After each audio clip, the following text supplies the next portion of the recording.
It's a staggering number. 37% of young people in the Northern Cape are unemployed. That figure is contained in the quarterly labour force survey released this week. It means that 1 in every 4 young people in this province is unemployed, and that is only the official figure.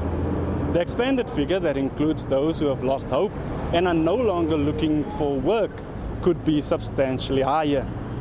Those figures are acutely evident at this street in Kimberley. Hordes of young men come here every day, hoping to be picked up for odd jobs.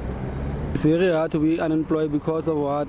We cannot supply the work because we are breadwinners. Our parents don't work, they are too much old. So it's hard for us without the work because we cannot wash ourselves, toiletries, food to eat, electricity money, you see. It's very hard for us. If I'm unemployed, I just feel bad for myself because there's no opportunities like to make groups and clean hospitals, government places, because here is not life here up that corner.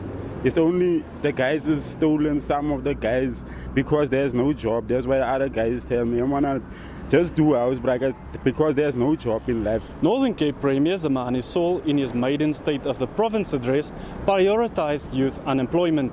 Among others, he made a commitment to establish a youth database to make it easier to find employment. A state-owned construction company as well as a state-owned mining company were also supposed to be established in an effort to give a blow to the high unemployment figures. But almost a year on, it seems those efforts are yet to bear fruit. 73% of unemployment is caused by one factor, which is the years of schooling and lack of skills.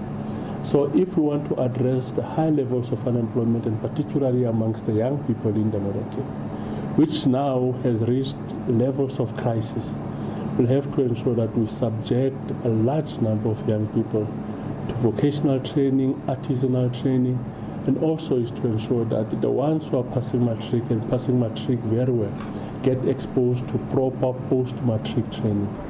Economists are not optimistic that the next quarterly labour force survey will make for better reading. The country is struggling with slow growth. This has been for a long time. They've been speaking about that, making promises, and the promises are not yet being put on practice. So I think if they can help at least the youth to empower themselves by making for themselves at least businesses and upgrading people with skills also.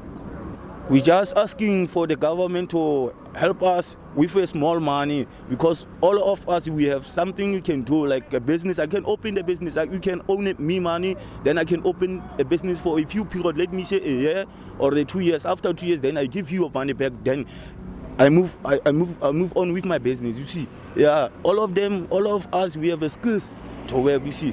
Yes, that's why I'm saying so. The youth here in the Northern Cape hope the President will remember them in his sauna on Thursday evening.